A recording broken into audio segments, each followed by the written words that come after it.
This conference will now be recorded. Welcome everyone to AnCan's Blood Cancers virtual support group. It's April, spring has sprung, and thank you all for joining us.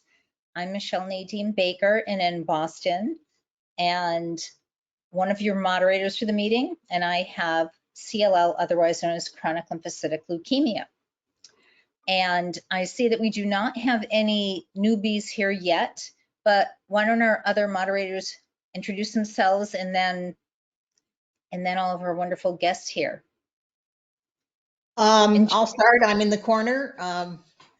My name is Sally Torgerson. I live in outside Indianapolis, Indiana. I have multiple myeloma, and I'm hopefully still in remission.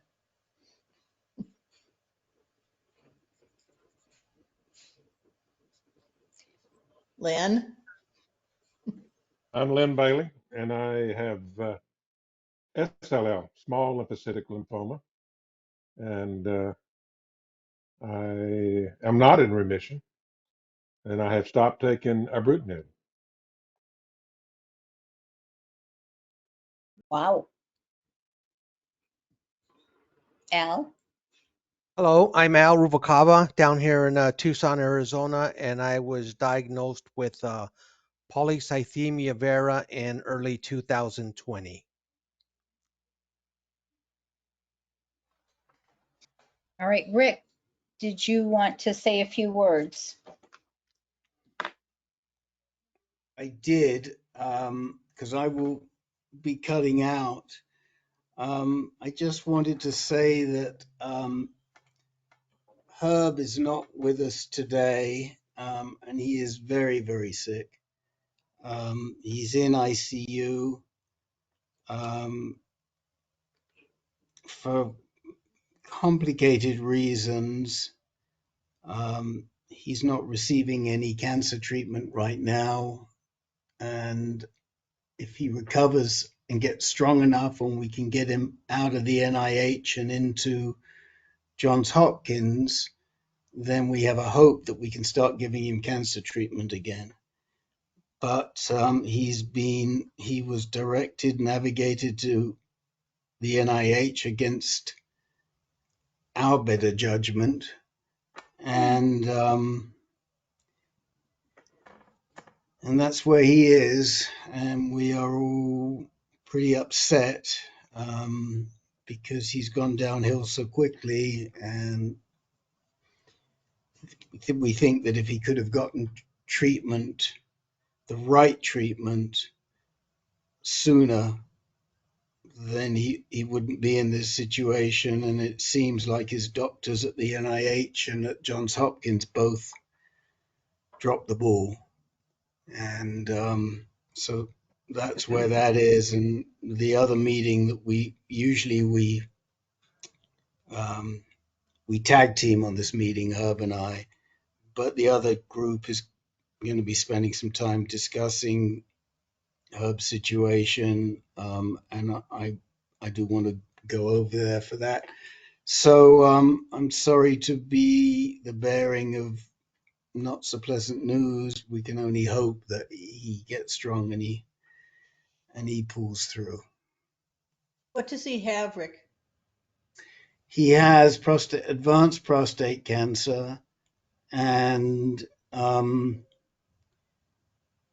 biopsies that were done about 4 weeks ago, or one biopsy that was done that we insisted, AnCan insisted he get done before he go into the NIH, revealed that his disease had morphed into neuroendocrine small cell type disease. And he's not received any treatment for that. And, the problem is he's probably not strong enough to take carboplatin right now. And he should have gotten carbo very quickly. And frankly, given the markers that he had, our own feeling, we're not docs, but our own feeling is we just don't understand how both his doctor at the NIH and his doctor at Hopkins missed the fact that the cause of these markers going up so high could have been neuroendocrine small cell prostate cancer, because it fits in perfectly. And in the meantime, the NIH is running after its tail, trying to figure out what's causing his high neuroendocrine markers, his high ACTH and the other one that I always forget that starts with a C. That's how good I am. It'll Rick and cortisol. cortisol. Thank you. The cortisol. Oh. And these markers have been high. The problem, I think, is timing to some extent, although I don't think we can blame it on that, because he had his back surgery, a lot of the symptoms could have been attributed to his back surgery. But at the time of his back surgery, these markers were high and they should have been followed. So I'm sorry, I thought he had a blood cancer for some reason because he was so knowledgeable. his brother had multiple, it's his brother, who, by the way, and you can look him up, Kenneth Geller, is a highly acclaimed Supreme Court advocate. Because I looked him up, and he has a Wikipedia entry, and he's really a well-known Supreme Court advocate. Pretty amazing. But it was his brother who had multiple myeloma, so he was attending the group as a care partner for his brother. Thank you. I'm sorry. He was so knowledgeable. Is so knowledgeable. Yeah. Anyway, go back to your group. Let the other people let's see if the other folks need time. If you guys need time, it certainly sounds like Lynn needs some time. He jumped a surprise on us. So I'll let you guys go. I'll listen in for a while, and then I'm going to drop off, and I may come back after the other one finishes. Okay, and who's that beautiful Siamese that's there? God, it's a rag doll. And we just got Oh, a it's a ragdoll. Sorry. line and cut. It Ow! is. I call her Bullet. She's feisty. Careful. Jerry, we missed you last month. Yeah, I messed up on the times and everything. I didn't. That's why I re-signed up for the group and everything. And for some reason, I didn't get the email for the next meeting, and I re-signed up and I got the meeting notice. I don't know why I didn't get the meeting notice, but it might have been, I don't know, an Just error. mark your first Thursday every month, except it's hard to do that on account, like when you have an electronic calendar, because it doesn't do monthly, it does, every 4 weeks. Here's the question I got for you. Mine does monthly. It does? I only If get, you create a calendar entry of the Monday or whatever and send it out as an invite, it automatically will deposit it in a calendar app. And it's interesting because I've had this with the bone marrow transplant group, the Indiana group and everything. They send out emails and everything, but nobody sends a thing where I can drop it into my calendar Health and Tree say does. auto complete. so, And so I get all guess messed up. Did I lose you? no, Oh. I guess it all depends on what calendar you're using. Google. There's a Google Calendar. I've been using a different one, but I have the Google Calendar. And that does populate my other one. So that's what I need to do, because Lynn, Al, and Sally, you may notice that sometimes they pop up oddly. And I think I did every 28 days at one point, because I was trying to figure out how to. That's the problem. It pops up on a Sunday or whatever, and then I get all screwed up on the meetings because I go to like 3-4 meetings. And so what happens is it ends up being a mess to try to auto calculate it.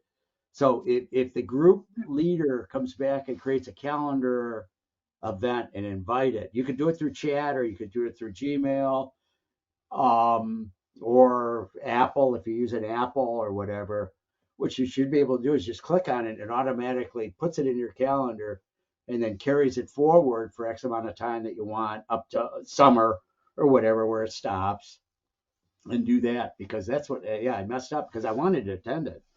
I just screwed it up because Well, it came back on a Sunday or something, because it takes X amount of days. And I noticed that across all the groups, all the cancer groups that I've been in, is just send me a calendar invite and it'll work. It just yeah, says add to the my invites from, for instance, Health Tree, which I have more of than anything else, just says add to calendar. You click it and it adds it to the calendar. Bang, right, exactly. It populates it. It's no big deal. It automatically populates it. And The not only time that, zones, but everything. it also gives you the links and everything to join, so you don't have to go look them up. Exactly, right. So the deal is I'm with another group where they keep on messing up the link, and so people try to join it and everything else, and so it's an easy way to do it. yeah, we have to see. I would think that would Well, have to can figure I that out. just say on that there's a couple of issues for us because we send it out through MailChimp, and I don't know if we can tie the MailChimp in, which is what you'd like us to do. At the same time, one of the differences is we have a standing room. It's always in the same link. So it's easy enough for you to go to your calendar and just put in a recurring event on the first Thursday of the month.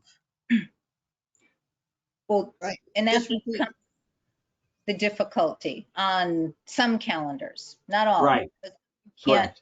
Correct. I know with Google Calendar, you can set up a recurring event for the First first Monday of the month, or whatever it is. or Yeah. first Thursday, whatever it is, First Thursday, exactly. And then whatever. it's Yeah. always there. You don't have to worry.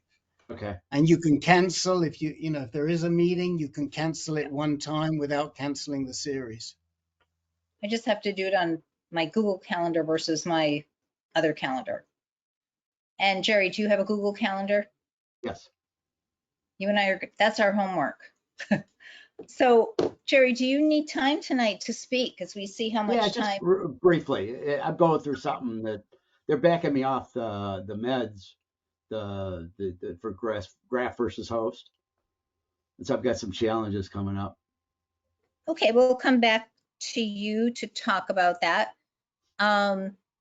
Lou, hi. You've been quiet this evening, but then again, we've been Gabby. How are you Hi. doing? Good. I don't really need time. I've not been going through anything with myeloma. As far as I know, I'm still in remission. I go for labs in a couple of weeks again. Right now, I don't have news. I've been going through cataract surgery. So that's been for the last month or so, which I have to say, I learned about the steroids that you take often with other medications, that it can speed up the cataract. If you have a beginning cataract or whatever, it can make it worse and speed that up. So, it might have not been this quick in my span of life, but I've been on steroids, for almost 10 years off and on. So anyway, Wow. I'm sure that didn't help, but that's all the news I had. We may come, if we have time, we'll come back to you to learn more about that. I'm sure everyone would love to learn more, but I'm just seeing how much time, how many people need to share so that we can figure out how much time we have. So yeah, that's something I think that a lot of people would be interested in. And sorry, Jim, do you have anything you want to share tonight when we'll come back to you, if you do? Yeah, I got a few things.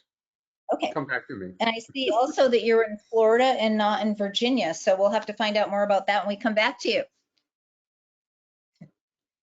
And Barbel, do you have anything you want to share when we come back? I have some news. Ooh, okay.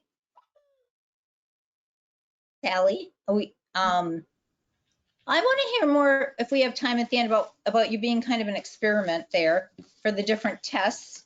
So maybe we can talk about that later if we have time at the end. I found that fascinating.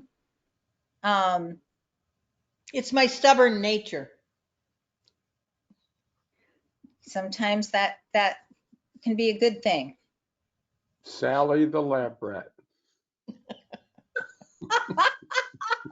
I have to have something, so, I might as well make good use of it because right now the tests are all free, so I might as well have it done. That's right. Okay, Al, do you need time this evening?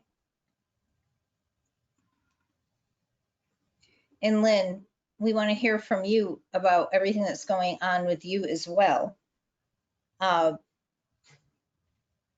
Okay, so going around here, let's go back to actually to Jerry to find out.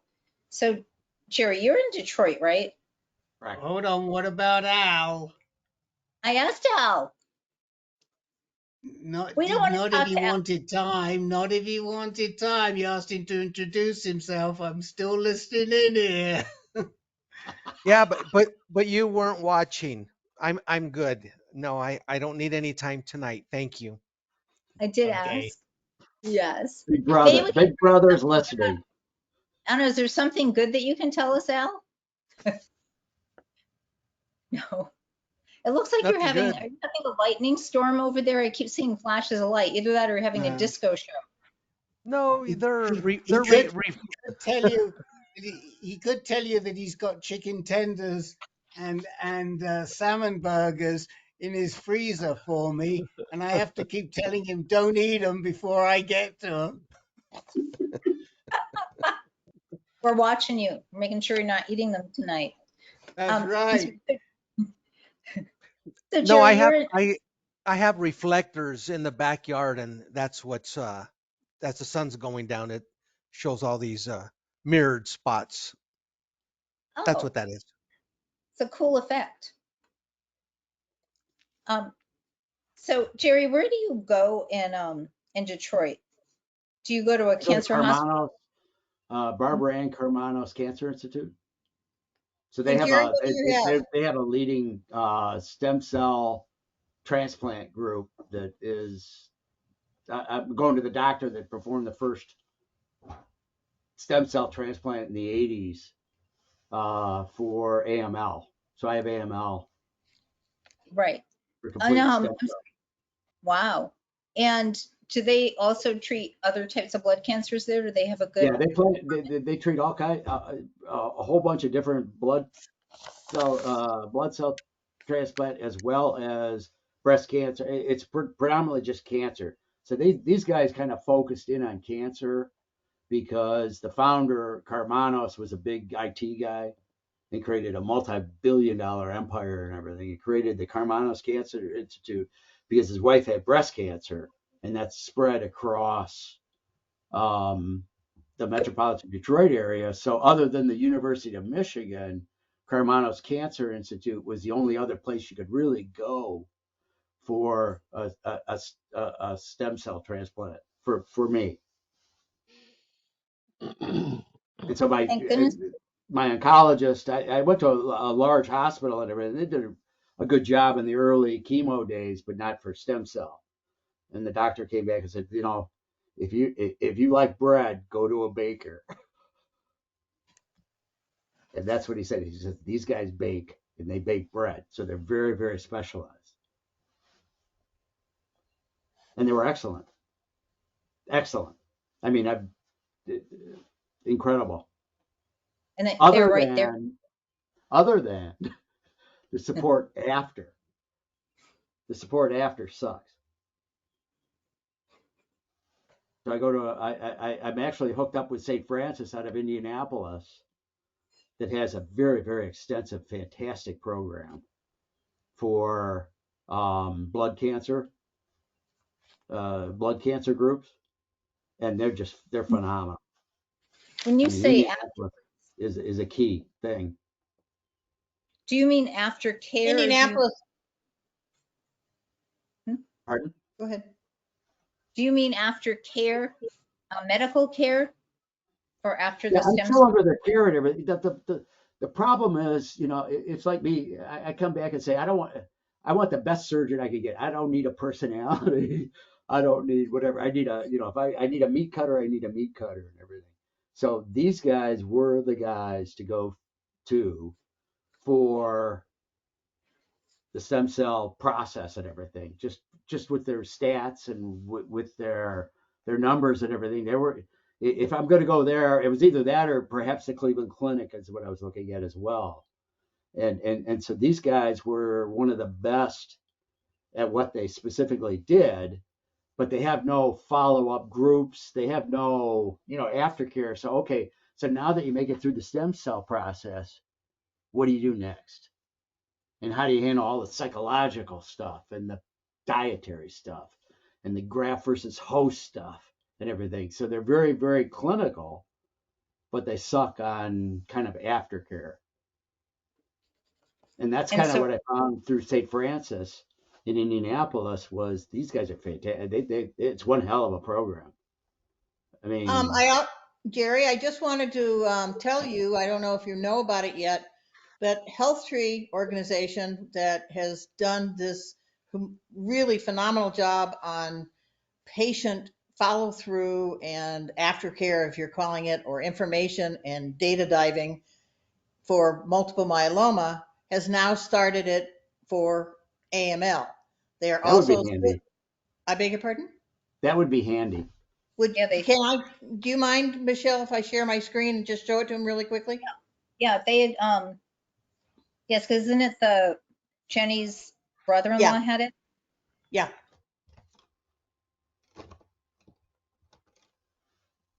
Do you have share screen capability? Yes, I'm doing it. I'm doing it. There it is. Can you see it? Yes. Okay, this is, just go to healthtree.org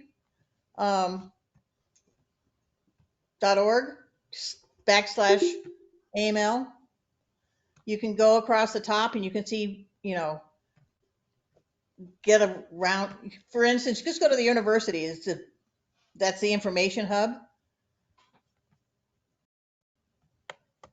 And it has, you know, all kinds of videos, lectures, everything.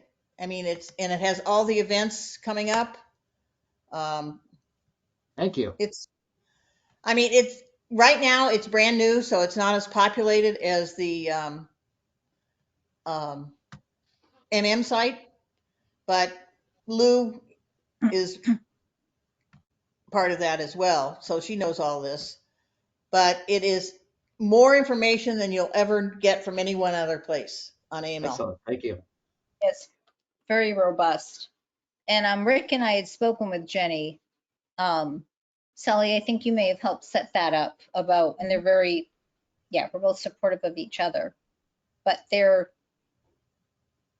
a great place to go. But so is this where you go, Sally, St. Francis? No, I go to Indiana University. Actually go to one of the initial researchers of multiple myeloma. He started researching it in 1985 as a brand new research scientist. So, Wow. Now, Jerry, how long does it take you to get to St. Francis? No, it doesn't. I do it virtually. Oh, So the only decent thing about COVID is you can do virtual stuff now to where you don't have to attend everything. So I went through a 8-week program where they come back and teach you how to kind of deal with all this stuff, from diet, from everything, from sexual education to all this stuff. And hold on, let me grab it here. It was called Living Beyond. I've got it here. what do you say? Live in what? beyond. I can put the link up, but I mean, it's a free program. They're government sponsored and everything. And it was kind of the thing that showed me, so what do I do now that I'm in remission and everything? And how do I deal with all the other things I got to deal with that are not necessarily clinical? That's what Or- health tree coaches are for. Maybe That's Jerry how, will be one. what you would be, it would be wonderful if you would sign up as a health tree coach for AML. Yeah, because I've really studied it, and I'd be glad to do it Well, because Lou and I are both health tree coaches for multiple myeloma. because the And deal that's how it really goes. So is there's all these other things that you have to deal with psychologically, particularly psychologically and everything else. Because the big issue with AML is, in a month you could be dead with AML. I mean, it's not a long-term thing. It's like the last time when they were trying to harness me, I heard the story of where they misdiagnosed me and I almost died trying to do stuff. And so the deal is it's kind of different from short-term versus long-term illness because this is a very short-term thing where this thing kicks in and you could have 4 weeks to live. And so it deals with it's very different from a psychological perspective of how do you look at it and then all the little things that come up and the ticks, oh, is it coming back, or all the stuff you got to deal with mentally. And it was very good. sounds very good. Now, It's kind of a different thing. It's just different from, I understand the long-term effect of, like my dad had prostate cancer and pancreatic cancer, um, and the evolution of that, of how that goes through. But this thing is like, and the biggest issue I have with this is the more you read about it, the more depressed you get about it because it doesn't have a real good survival rate. It's 25% on having this stuff. And so it's I don't want to bum you guys out, but it's a different perspective to take it and look at stuff.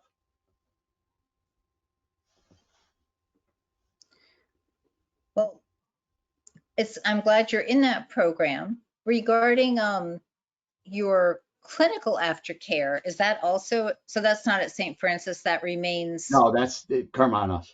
And so what I wanted to talk about today was the deal is so I had like level 3 graft versus host. So I received a transplant from a 22-year-old Scandinavian girl. And what happened is her skin cells are attacking my skin cells. So I was up to level 3 out of 4 of graft versus host disease. And so I'm just breaking out with all kinds of stuff. And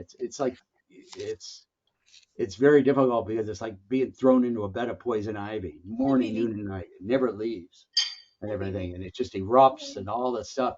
And then it affects your gastrointestinal systems and all this stuff like that. And so they put me on a new drug. It was called Jakafi.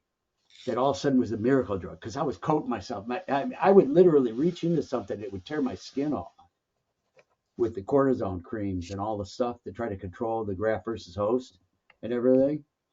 And so they came up with they introduced a new drug for, I think it was maybe for, I don't know if it was for multiple myeloma, but it was basically an inhibitor for a protein that attacks the body.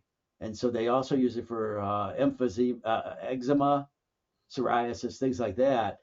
And that made my life change. I mean, it was wonderful. I What was went the on drug? 6 months. Pardon? What was the drug? Jakafi. So you see all these commercials about the people dancing around about how they don't have skin problems anymore and everything. Those are JAK inhibitors. And so it's a really, really good drug to prevent host versus graft disease because what it does is it suppresses her cells and my cells from attacking each other for the skin because the skin's your largest organ. And so the deal is it turned my life around and everything. So I'm on this and everything. The problem is it could give you If you come closer, I can do it. it could give you lymphoma. And so there's a risk for lymphoma cancer from this and everything. So it's the devil I deal with versus the devil I don't. And so what's happening now is now I'm doing so well. I'm off all the inhibitors other than this inhibitor. and they're backing me off of it now, and I'm having all the symptoms come back. And they Oh, told me, they warned me, they said, you're going to have to deal with this. You're going to have to go through this to try to get off this stuff. But it's better in your long term. But I mean, it's really, I'm not sleeping as well at night. It's cold flashes. It's all the things that you deal with graft versus host, diarrhea, all the stuff that I'm dealing with again as I try to get off this thing. are these normal things that happen when you're when you're at this stage? When you're Yeah, coming off? what they try to do is they try to get you off everything. So I was off of, I was at sirolimus, which is popular for organ transplants and things like that for, harnessing graft versus host rejection. So I'm off all of that stuff, which is good because that's a heavy duty drug anyway. But now we're to the skin thing, and all I'm dealing with is just, the problem is now I'm not feeling as good. It's this and that, and so it's like kind of going backwards. But I'm going backwards to try to go forward because I hope that I can not be on this thing because I want to be off this thing because I want to go out. I'd like to go out and have a beer with friends. I'd like to go out I haven't been to a restaurant. I haven't been anywhere in 3 years. Nowhere other than, maybe grocery shopping at 6 a.m. on Sunday with a mask on and all the stuff because I don't go anywhere. Are Because masks anything a can thing? kill me. Is anyone else in your area still wearing masks other than you? No, very few. Older people do. Quick story. I got a tree guy. It was coming up. We had a big, huge storm and it created all this debris. I hired these guys. He came into me and I kind of stepped back and my wife goes, step back from him and everything. He said, what? I don't have cooties. And I said, I had a stem cell transplant. I don't say stem cell because people don't understand stem cell. I say I had bone marrow transplant because everybody understands what a bone marrow transplant is. And then he stepped way back. I said, I got cancer. Oh, but see, people don't care anymore. Nobody cares. Doesn't No, matter. It's America. it's, yeah, in Boston, not many people do, but some do, and people in a lot of places will respect that here, but not, I've noticed in other parts of the country, and people who live in those other parts can speak for themselves, but there aren't many here, but there are some in different ages who do. And also a lot of the times I'm at a hospital anyway, but they're dropping all of the here in Yeah, the and the deal hospital is, I haven't had COVID. Everybody else I've known has, mandates as of other May than my 11th wife. hospitals to wear masks. I have no clue if that includes Dana-Farber Cancer Institute. I hope not, but so I'm not sure on that one. That would be weird, but yeah, not many people are, so I can understand. I have to say, Jerry, that someone else I know who's going through graft versus host with AML is, and she's been a few years out of her stem cell. She's coming to Dana-Farber because they've gotten a grant to do some things with graft versus host. And I guess, I don't know if they're known for leading, because luckily that's something I have not had to deal with and hopefully won't someday. But have you looked into other places potentially for help? Or I don't know if anyone here knows of other centers who might be closer to you that lead the way on graft versus host. Everything I've read has been, this is kind of the cutting edge thing. But the problem is once again, long-term use of it really impacts you for carcinoma, skin cancer, all these different, other things. And so I guess my point on it is I keep on changing boxes. So I go into this box and then I got to go to this box and then I go to this box and this box. And I get it because I mean, hey, I'm alive and that's all good. But it's difficult it's difficult going backwards to go forward. Hopefully going forward. If not, I go back to the drug and then you play the cards that you're dealt with and do that. But Yeah, it's difficult. I rode today. I'm in my bicycle. I just got home. I rode 30 miles and I couldn't keep up with the group, and I had to turn around early because my muscles are cramping and all this stuff. And people say, "What's the matter? Why aren't you doing what you did?" Because I'm backing off the inhibitors. And you wake up like an old man and you can't get out of bed and your joints and all the stuff. And it's just, and the interesting thing is it's one pill difference.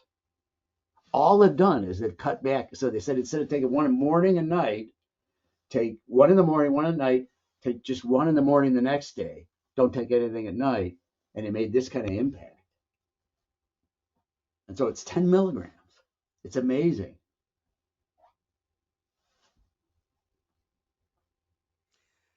I'm in a couple other so of, that even helped you with, I'm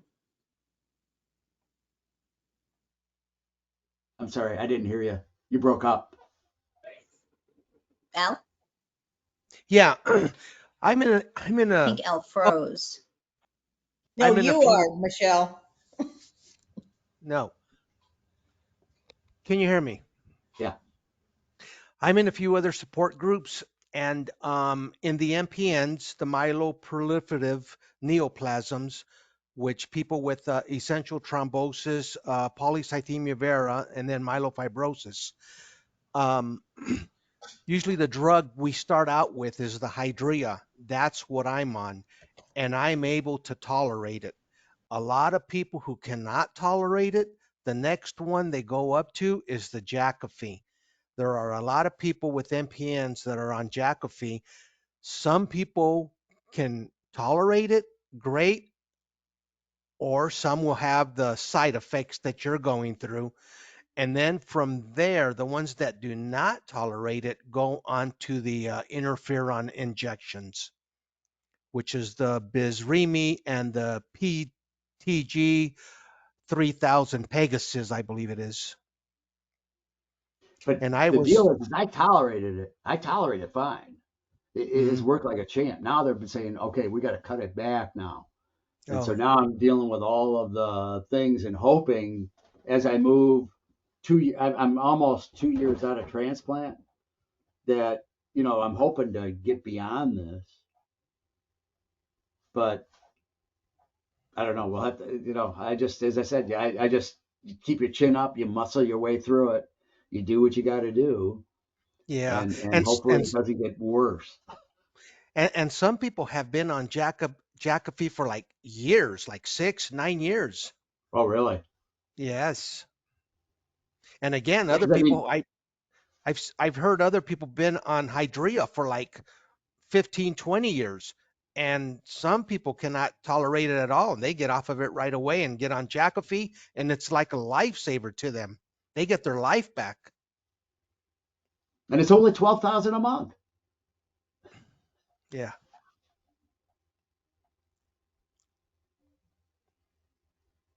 That's crazy. But that's it. It's just the frustration of it. I'm sure you guys have come back and have moved forward and then got pushed backward, right? I mean, that's what this thing's about. It's as they say, it's not a race. My doctor keeps on saying, Jerry, it's not a 10K, it's a marathon race.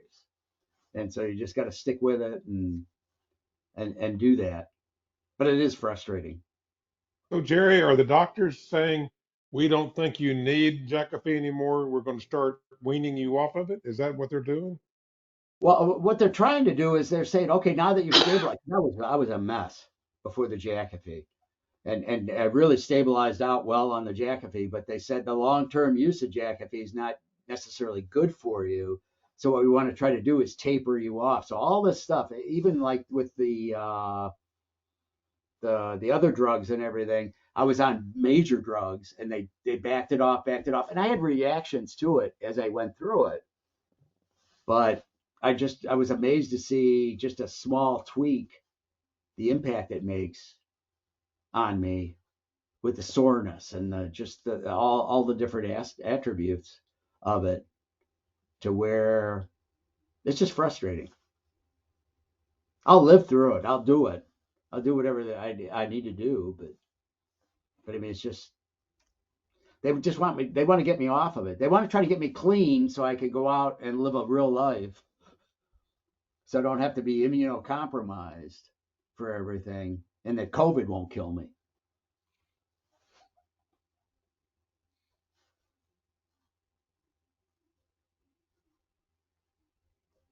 Michelle, you're muted. You're on mute. I know I was trying to unmute myself. I was being stubborn. Well, Jerry, I'm so sorry you're going through that. I think a lot of people, when we relapse, may feel a little similarly, except you haven't, and you need to live life. And I'm really sorry to hear that. I don't know, would this, we're gonna need to move to the next person, but would the No. interferon would it help you wean you off of it with a softer fall? Whatever Al was speaking about the interferon. I have no idea if it does any, I don't know what either of them really do. So not being a doctor. Well, they don't. The deal is they don't want to supply one crutch for another crutch if they don't have to. And I get it. They're very slow, methodical, things like that. It's just the frustration of it. And then the other thing you keep on coming back in your mind is it coming back? Am I coming out of remission? The mental game of that. You know what I mean?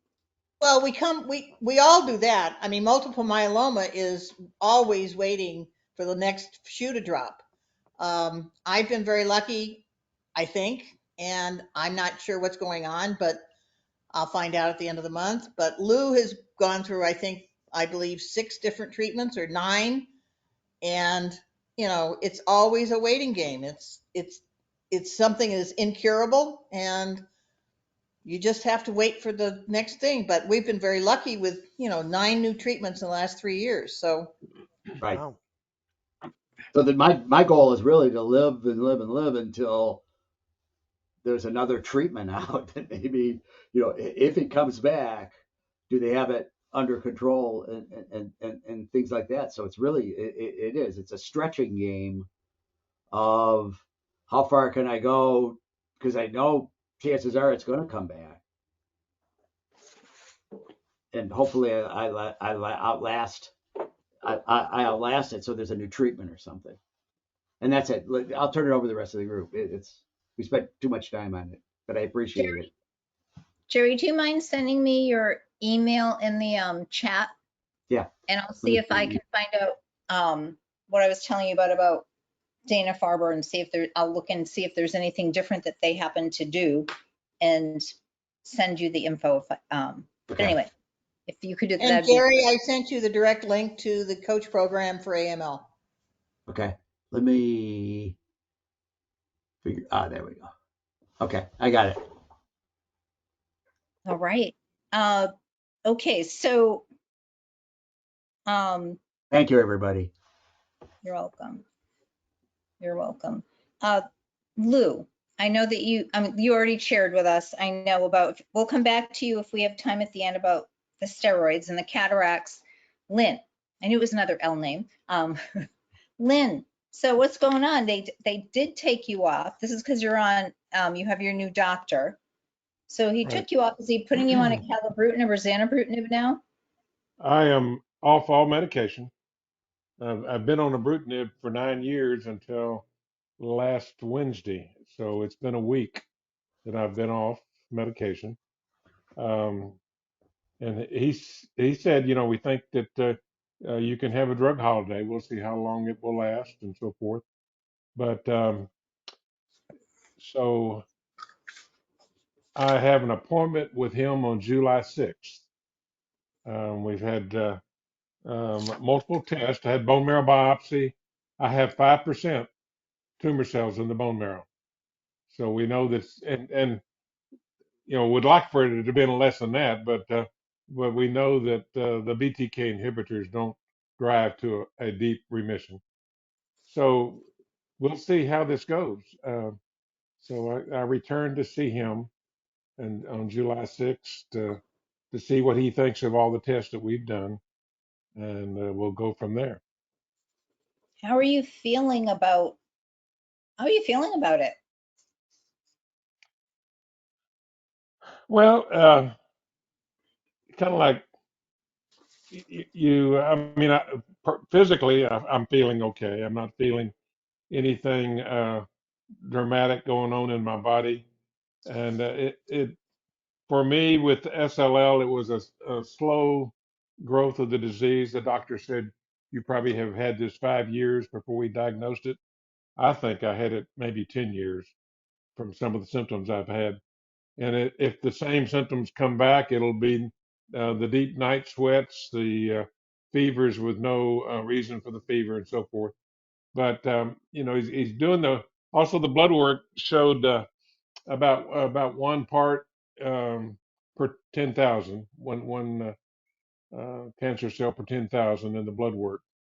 And I'm also they're doing the deep what the test for the numbers in the million. So I've got some paperwork I need to sign and send back to the lab that's doing that says basically saying I'll pay what the insurance doesn't pay up to whatever that amount might be is required under Medicare. But yeah, it's sometimes the things you hope for, you want to do, don't always. Once you get there, that grass wasn't so green after all. Well, is clonoSEQ the 1 in a million that you're doing? The 1 in 1 Yeah, million cells? right. Have So you you're done almost, that? no, they don't do it at Dana-Farber yet, but Sally it sounds like these 3 tests almost sound like, well, except the real bone marrow biopsy, what you're doing, Sally, at least some of it. You're doing 3 different tests, but none with a bone marrow biopsy, right? And bone marrow biopsy. I'm doing a regular bone marrow biopsy. Then I'm going to do 2 liquids, and we're going to compare the difference. And one of the liquids is with adaptive, so we'll do the clonoSEQ by bone marrow and the clonoSEQ by liquid, and see if there's a correlation. At least Any, that's the plan today. And I the other also, one is called Simon Biomedics. No, not Simon, Silicon Biomedics. And they're going for their FDA approval. So everything is free for this next 6 months. so Lynn, are you feeling that you don't have the safety net of being on ibrutinib now, or are you feeling good that you don't have to take it anymore right now? Yeah, there's some other issues going on. I've got pulmonary fibrosis that has been progressing since Oh, I was diagnosed 9 years ago, and there's not a cure for pulmonary fibrosis. It just progresses, and we don't know. It's idiopathic. Don't know what caused it or anything like that. So, but I started a new drug today called Esbriet, Esbriet. Started a new drug today, and it's got its own side effects, and so far I'm not bothered by it. But take one pill 3 times a day this week. Next week I take 2 pills a day, 3 times a week, or 3 times a day, 2 pills. And then the week after that I'll be taking 3 pills 3 times a day, and we'll see what happens from there. But of course, certainly hoping that this will help slow down and that's what the intent is, that it would slow down the progress of the fibrosis. And my doctor's also concerned about the heart issues. Ibrutinib has been associated with atrial fibrillation and possibly some other heart problems. So I've had an echocardiogram. I'll be going to see a cardio oncologist to talk about the results of all that. I've got a return visit to the pulmonologist for more tests the week before I see my doctor on July 6th. So anyway, I think Jerry said, you get to these tough times, you just have to kind of brace up and go through them, and that's kind of where I am right now, and just keep on pushing forward. the cardio Uh, oncologist, isn't that something they should have everyone on ibrutinib go to while they're on it, or do they wait until you're off of it? Well, I've never had any issues with atrial fibrillation, but I think they wait till there's some type of my experience is wait till you're having some type of irregular heartbeat or something to get involved on this. And I personally, I think that probably my doctor will probably recommend that I would go on venetoclax. Probably would recommend venetoclax and obinutuzumab, something like that, to move forward on. But that's just my opinion. And would that be this coming July, or would that be down the road when he feels like the disease is progressing? I think he just wants to see how does taking you off of ibrutinib affect the lungs, and let's see how the heart is doing. Let's just get everything, get a baseline on it, and then we'll go from there. I'm And, impressed with the doctor. and you got to remember, cardio oncology is a new study. And so there's not a lot of, I mean, I couldn't, I have one place to go in the Metro Detroit area for a cardio oncologist because it's a new study. Yeah, So the they're big hard to come by. If you think hematologists and everything are hard to come by, the cardio oncologists are just, 1/10 of that. Well, Lynn, you're lucky that they have them where you are. Well, this would be not right where you are, right? But No, closer than, I'd have to change hospitals, go to U of M, and I mean it's complete. Then you get three hands juggling. and Lynn, for you, do you have to go to Houston for that, or can you go to your new spot? I'll be going to Dallas. I'll be going to UT Southwest, which instead of being 400 miles, it's 200 miles, which makes it easier for us to make that trip over there. Sometimes we stay over the night. Sometimes we drive over and back the same day. One of the interesting things I mentioned the book that I read. One of the interesting things that I read was in the book where they've got the two arms of a study, and normally if one arm is showing to be a better treatment than the other, they'll let patients cross over. But on the ibrutinib study, the FDA was kind of vague in the discussions about whether they should do that or not, so they didn't. It can also um, mess the data up. But because of that, they had these people on this inferior treatment that needed to go to ibrutinib because it was a miracle drug for people. And so John Bird out of the James, Ohio State, he lobbied to get allow that, and Susan O'Brien, who was at MD Anderson at that time, she lobbied with the FDA on that, and they finally allowed people to cross over.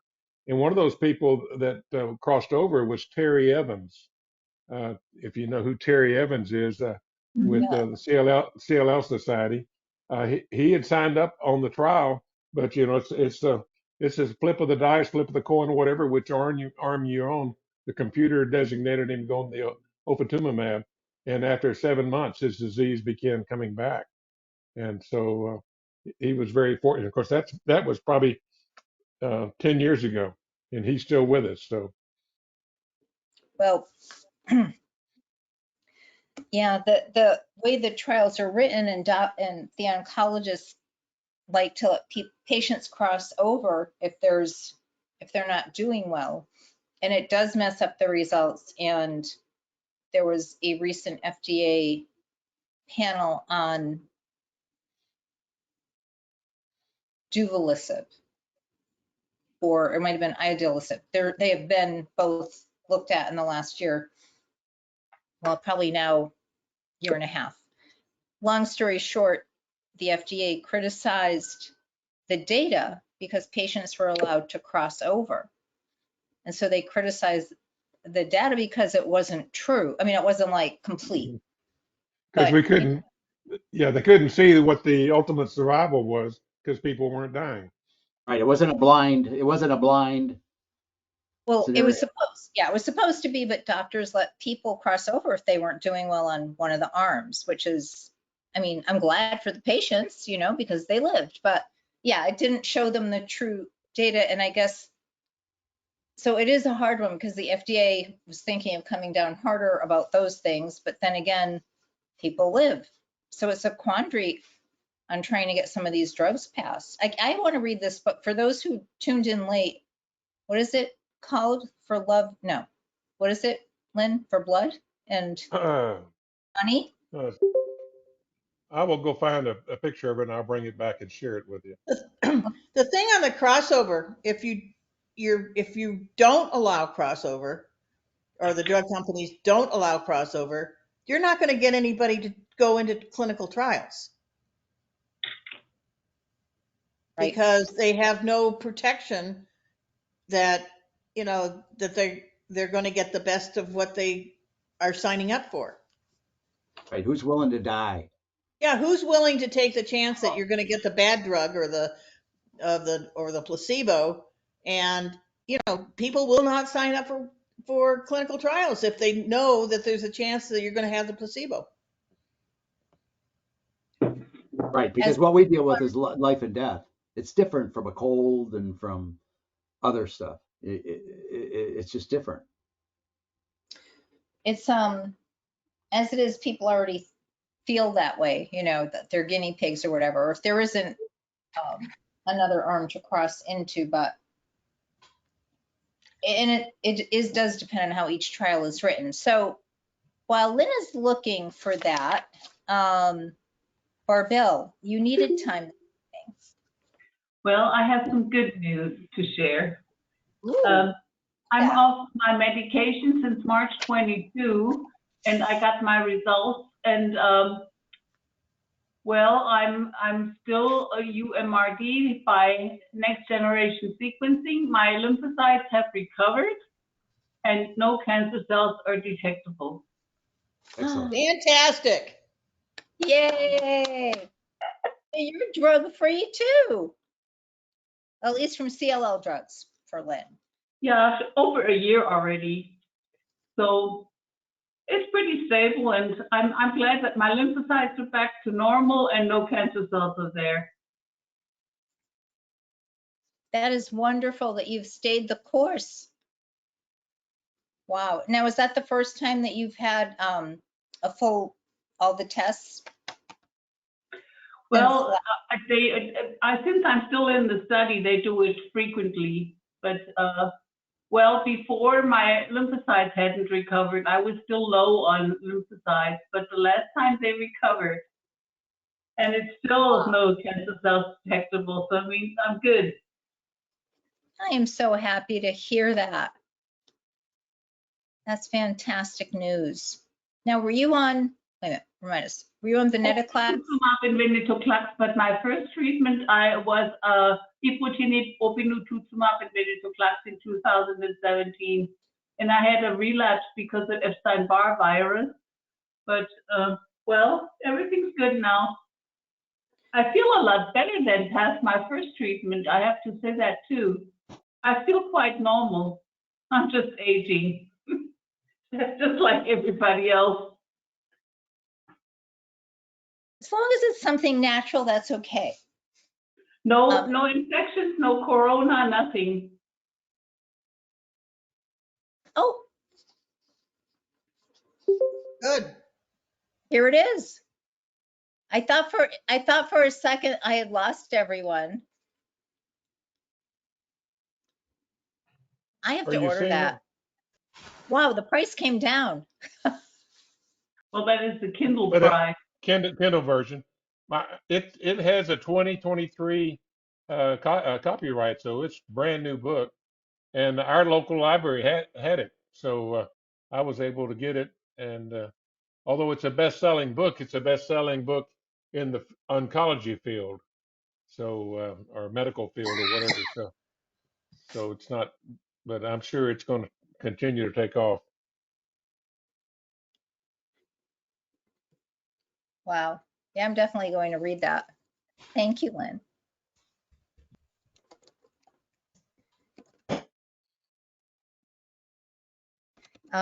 Okay, so Barbell, what are you doing to celebrate?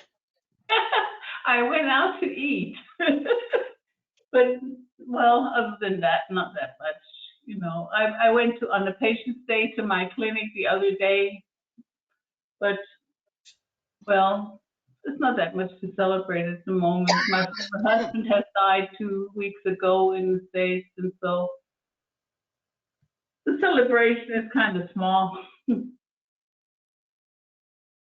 What did you say with your husband? What happened? My former husband in Sacramento has died very suddenly of a heart attack about Oh, 2 weeks ago. Yeah, but I mean, I'm divorced for 30 years, but it still affected me. oh, do you have children together? Yes, we have 2 boys. They live here in Germany, but they have families, they have children, so everything's fine. It was kind of unexpected because he was physically he was quite healthy, but he has had corona, and after corona he didn't recover. He had seizures and heart problems, and then all of a sudden he had a heart attack, and that was it then. My goodness. Do you mean he had COVID? Yes, he had COVID. They were so careful, but then they went into Sacramento one time, and you know there are more people, and and they both caught it. He and his third wife, they both caught COVID. She was down pretty much also, but he didn't recover anymore past that. He had seizures and heart issues, and well, all of a sudden heart attack, and that was it then. Wow.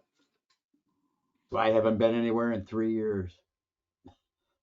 Well, Well, you know, I have been really careful too. I have to say that because it's not good to catch it. I'm vaccinated, but still, you know, you see Andrew and Esther. They both got COVID now too. they do. And they had started traveling, still somewhat cautiously, but Yeah. still traveling. They And caught it in Mexico, I guess, because Esther already tested positive in Mexico, and then he tested positive later when they were home. he thought Some of he'd the re- escaped. Hmm? some people may not know who Andrew and Esther are. That's true. The Shores who, Ran Jerry, patient power or ran patient power. yeah, they had started it and then were still part of it when they were acquired. And he's been really my mentor in oncology journalism. So, because we had both been broadcast journalists, but I know I spoke to them when they were in Mexico and they were fine. And then I saw like whenever last week, was it last week or earlier this week when they were saying they had it? And it's just like, oh my gosh. And I was thinking of starting to, although this is a really bad time for me to travel since I'm on obinutuzumab, but I was like, man, I got to start traveling again. And Jerry, what you were saying on the 3 years, it's No just way. like, I would really love to, I used to have, what do they call it? Wanderlust. I would love to travel, but you know, my wings were clipped. Nobody has to wear masks on a plane anymore. I mean, same thing. A friend of mine was going to go and see his brother, for Easter and everything, and they went to Hawaii and they came back with COVID. It's just Ooh. On a plane, I would too, still it do spreads it. too quickly now. Mm-hmm. There's no vaccines for it anymore because it's bypassed predominantly. So it maybe won't kill you, but maybe it will. As I said, it's just not time yet. Not until they come up with this new nasal thing that I've been reading about that supposedly I have blocks that. the spike protein, but it's still experimental to where, I mean, I think you're nuts to travel. I see all the people, the Indianapolis group I go with, the nurses and all that stuff, they're having COVID 3-4 times. And what people don't understand is if you get this 2-3 times, it weakens your resistance over and over again to where, I mean, it's like roulette, Russian roulette. Yep. I don't get it. I mean, I can wait it out. I'll wait it out.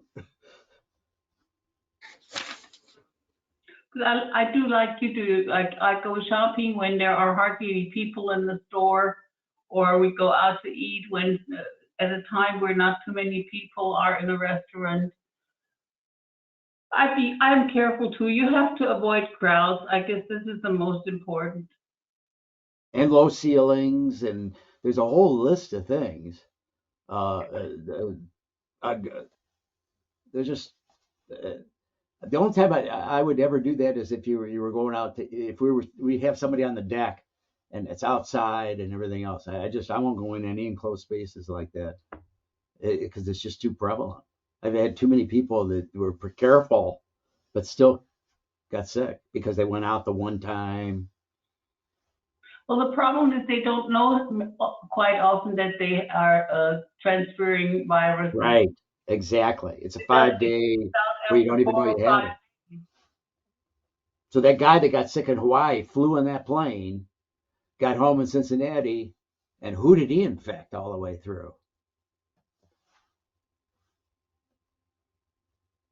True. Or did he get it on the plane? Good question. It's a crapshoot.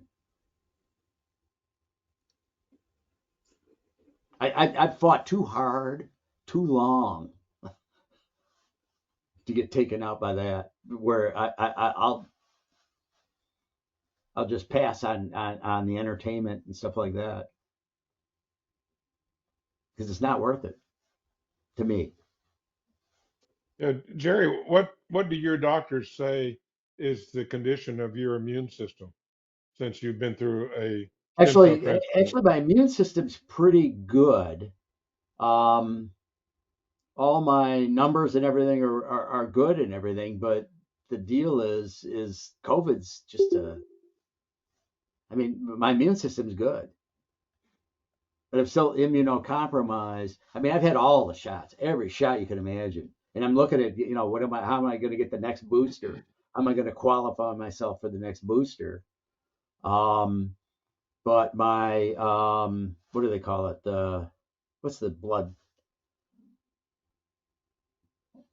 that helps you? God, the chemo just destroyed my brain. The neutrophils and stuff. It's good. High counts, the neutrophils, and all the other stuff. But I've seen my healthy friends go through it. The guys I ride bicycle with, and I mean, it's just knocked them, and they've been vaccinated and all the other stuff. I came back and said, nah. Is it worth for me to go out to dinner? No, I'll make dinner. I do gobble. I make restaurant quality meals at home, and it's excellent. I mean, that's the way I live now because you don't know who's going to get it.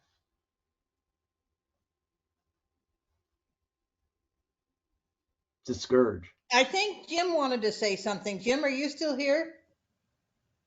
Yes, I am, but I'm having a little bit of network issues. So if I happen to freeze up, hey. Anyway, this is Jim Marshall. I'm here because of my sister Susan MM, and the progress report on her is she is doing well, MM-wise, but she was told she had breast cancer in her left breast, and they did some surgery on her, and the margins were not clean. So at last I was told she was having some more done, and hopefully she did, because the way I understand, she will be traveling down to Florida to visit her sister on the 20th. So she's out and she's happy and everything else. So that's good. Me, I am a stage 4 prostate cancer that found out that it was within and were the lymph nodes. And strangely enough, according to the VA, I've also got non-Hodgkin's lymphoma. According to the Veterans Administration, which happens to classify that as, would you believe, any cancer within the lymph nodes. So, hey, I got a two-bagger, okay, out of that one. And so I was at first interested at the time I joined this thing about the lymph node involvement, because I don't have it in the bones at all. And it's been like, well, actually, I've been on a treatment holiday for 8 months after having treatment for 5 years. So currently, I'm on a treatment holiday. And because of the treatment holiday, I stopped all of the drugs, including and with the prednisone, which the way I understand will help me with my arthritis. And so the arthritis has kicked up in the hands and the wrist and the elbows and the feet and the shoulders. So anyway, at some point I will return to the initial treatment and continue on. Oh yes, I'm currently down in Florida helping out some friends who have issues. I'll be down here a month, okay, in the Melbourne area, and helping them through some issues, medical type things, you know, being the maid and the butler and the driver and and the gophers. So, and it's hot down here. I'm from Virginia, Alexandria area. So anyway, I thought I would give an update on Susan, and she's doing well. Yeah, I talked to her last week, 2 weeks ago. Oh, and how did she sound? Because Great.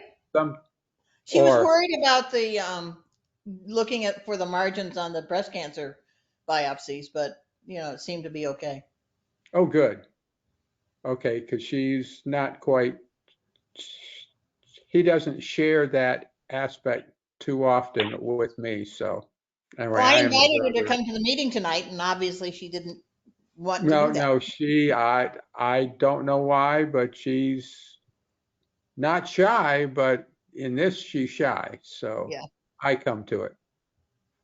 That's it. Thank you. Anybody else? Lou, did you want to talk about your cataracts? Just that I don't have them anymore. Good. These are actually not needed except for reading, but because I told my husband, I said I would keep losing the readers if I had them, you know, all over the house, taking them on and off. So what I got online, and I talked to my eye doctor, and she said, that's fine. What I got is 250 on the bottom, and it's progressives. So the top part is clear, and the bottom part is the 2.50 or whatever. And it works for reading. So That's great. but I was told after I retired the first time, I taught in 2 states. On the Missouri side, I taught 26 years and retired in 2007 from the Missouri side from teaching. And then I went to the Kansas side, taught 11 years. So I am in 2 retirement systems. You're double dipping. A lot. Well, we don't like to call it that because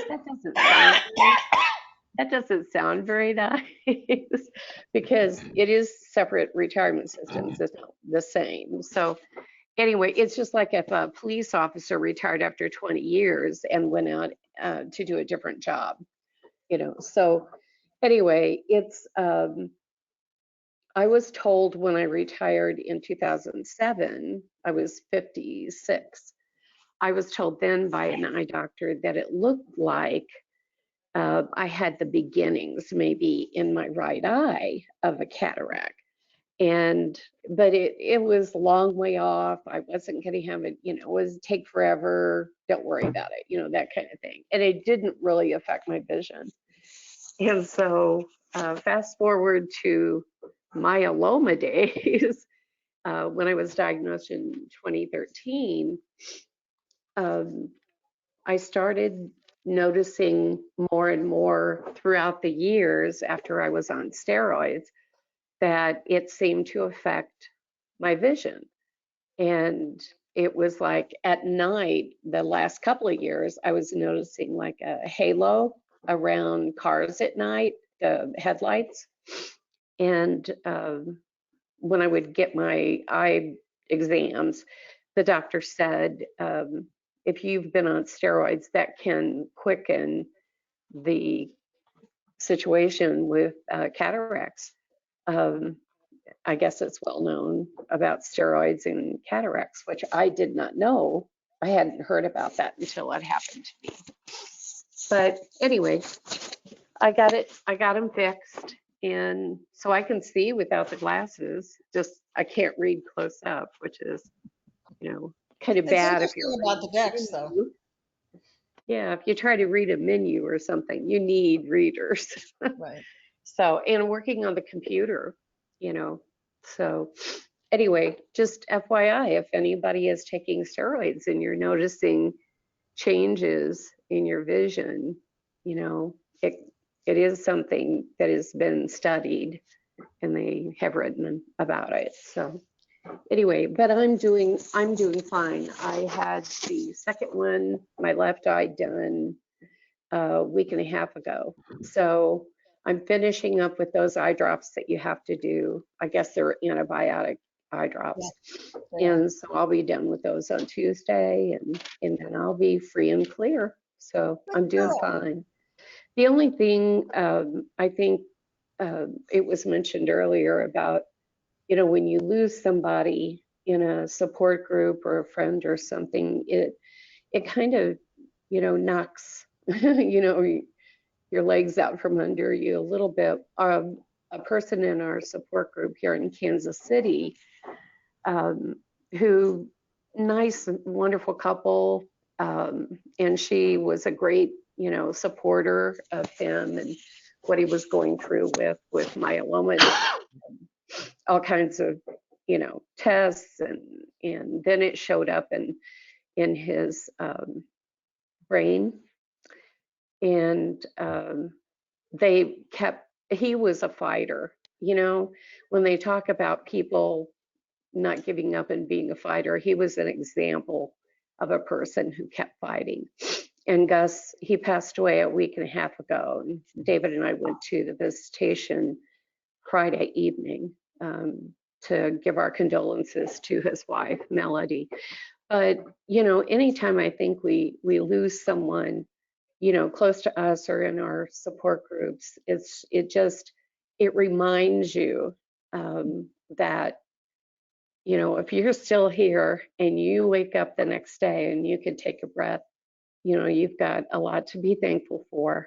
And the fact that I'm still in, remission, I know that with myeloma, it will come back, but I don't worry about that as You don't much. dwell on it. Yeah, if you dwell on it, it sucks the living part out of you. You don't get to enjoy the now, So I told David, when I was talking to my husband, I said, it's for me, if it comes back, all I say is what's next. That's the thing I live on. What's next? Well, how many, you've gone through what, seven treatments? 7? Yeah. 7. Yeah, because some of those were a combination. So they count, when it's a combo, they count as one treatment Yeah, so Oh, okay. 7 that I've counted, 9, I think, altogether, medications, but Did they ever are there. sort out the neurotoxicity on the last one? I just, once they took me off of teclistamab, September 23rd, something like that, I think was my last, dose. And when I reported the neurotoxicities, the memory issue, the, hands shaking, couldn't write very well, all of those things, couldn't remember my zip code, my passcode. Those are not typically me. I am very detailed. As a retired teacher, I'm focused on details, and being able to remember things and stuff like that. And so, they pulled me off of it. And I may not be able to take it again because of the neurotoxicity But issues. you're still in remission Even, from it. yeah, even at a lower dose, but it put me in remission with just I think I was on it 39 days and then I had to stop it. But 39 days, and it put me in remission actually before 39 days.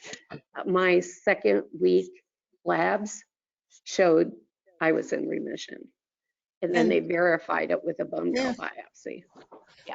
So, but nothing else had, for the what, 7 years, something? Huh. How long have you had multiple myeloma? it'll be 10 years in May. 10 years, yeah. Time goes so fast. I know, it's crazy. But anyway, I'm grateful and thankful, and my heart is with all of those people who, are having a difficult time. So, Well, thank you. Somebody Judy- just came on, Judy Williams. Who's Judy Williams? Are you there? Yep. Oh, there you are. Now I know who you are. I was eating popcorn, so I was Did you bring some for the rest of us? sure have some.